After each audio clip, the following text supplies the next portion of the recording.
Behold, the mayor of Flavor Town is here. My name is Jacob Burton. I'm the executive chef of Stella Restaurant and the Cedar House Sport Hotel.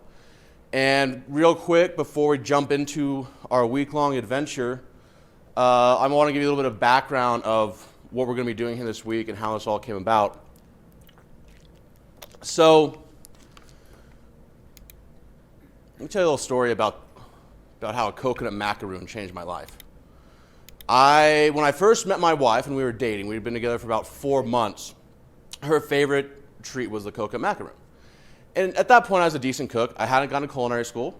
I didn't know that much about cooking. I had maybe 10 dishes that I was comfortable with, that I felt that I could serve to people and they'd enjoy if they came over to eat. But I could follow recipes, so that was basically what I was capable of doing in the kitchen.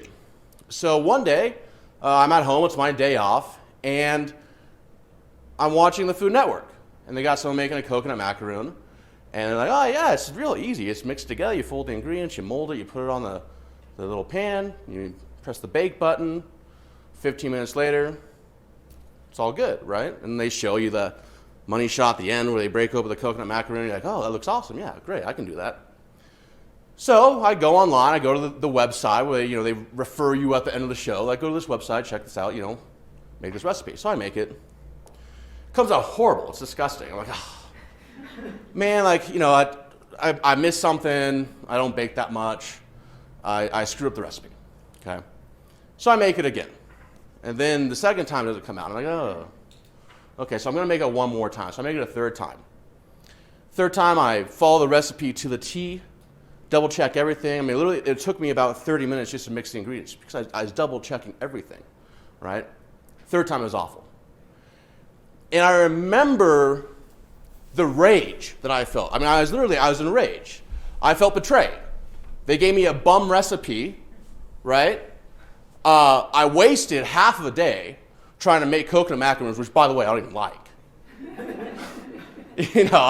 I was doing it. Maybe that's why they for my girlfriend who I wanted to impress, and they didn't give me the tools to troubleshoot. So I felt very intellectually insulted. You give me a bum recipe, you don't explain to me why you mix ingredients, why you bake it like this, and now your bum recipe is useless because I don't even understand. Like, how do I fix this? So literally, I went to culinary school the next week. Well, I signed up the next week. And I was in college, I was bored, so I was like, oh, whatever. Let's take a dive off the cliff and see where this leads us. Well, it led me to my philosophy of technique is king. Understanding of food is king. Because cooks, whether you're a professional cook in the kitchen just starting out or you're a cook at home, you're so dependent upon recipes, on other people's recipes. And if you do enough of the same recipe time and time again, you build this intuition, this sense for it. And then you can start to make it your own. But once you have a deep technical understanding of that recipe, then you can create your own recipes. So what I have here is the F-Step curriculum.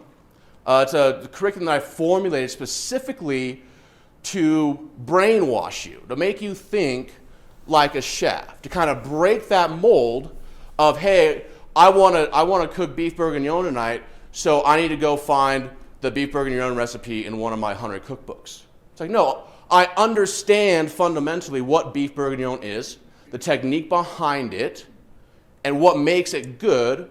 And also, when it comes out bad, you're going to have the understanding of like, oh, this is where I went wrong. Because cooking, even though it seems like a creative process, and it is, what's great about cooking is it's very formulaic, and the outcome is very simple. And that's one of the things I really love about my job, is the honesty of it, right? I can sit there and bore you about all the different components, all the technical details that went into a dish, but if you put it in your mouth and it sucks, it sucks. There's no way around that. All right, and that comes from... This fucking sucks. I'm not interested. I mean, I cook, but I'm not interested in his cooking philosophy.